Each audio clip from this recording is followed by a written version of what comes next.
मत की अर्ज को आगादार چې د هر چا دا تمنا ده چې ماته صراط مستقیم نصیب شي. الله دې لپاره انبیاء کرام را لېږل او کتابونه را لېږل چې انسانیت پر راست راشي. انبیاء کرام علیهم الصلاۃ و تسلیمات د شپې ورځې ژړا مقصد دا و چې انسانیت پر صراط مستقیم راشي. خو مسلمانانو صراط مستقیم د پاره د څو خبرو ضرورت ده. د دین عالمان فقها محدثین فرمایي چې د دوه خبرو ضرورت ده. یو کتاب الله او بل رجال الله. دواړو نه بغیر یا د احدهما نه بغیر صراط مستقیم موندل مشکل دي. دا فیصله د شریعت هم ده او دا فیصله د فلسفه هم ده. دا فیصله د دانشور او عقلمندو هم ده.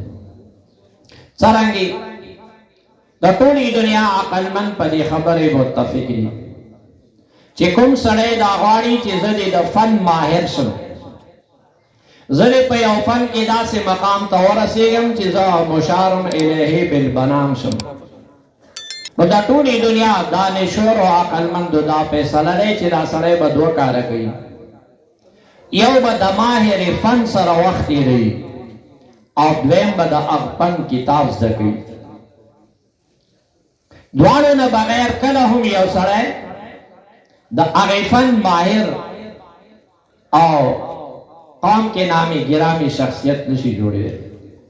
دا فیصله د الله هم دی، د شریعت هم دی.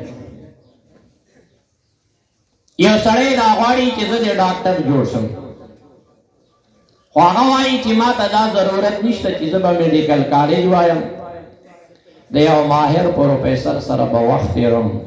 ډاکټري څه وي خو انګریزي زده کول دي، زه به ډبل ایم اے انګلیش وکړم او بیا به نسخې پړاوم، د طبابت او میډیکل کتابونه به ځان ته واخلم او به ګورم 2-3 کاله بعد به ټول کتابونه ختم کړم، بیا به کلینیک کولاو کړم.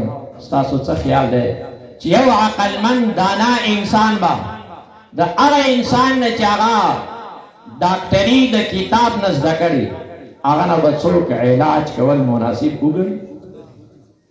او عقلمند څه فیصله دی چې که دا سړی د خلکو علاج کوي چې دا بازار ته میډیکل کالج پروفیسر سره نه دی پاتې شوی، دی به قبرستان آباد کی او که دی به کلي آباد کی. قانون دا دی چې دی به میډیکل کالج وایي 4 سال او بیا به 2 غټو هسپتالونو کې عملا جاب کوي.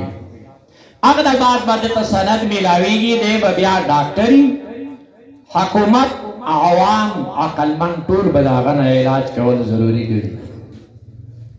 دارنګې مسلمانانو ورونو، تاسو به چېرته هم نه یې اورېدلي چې یو چا درزیتوب له کتاب نه زده کړی بغیر درزي سره وخت تېرولو نه.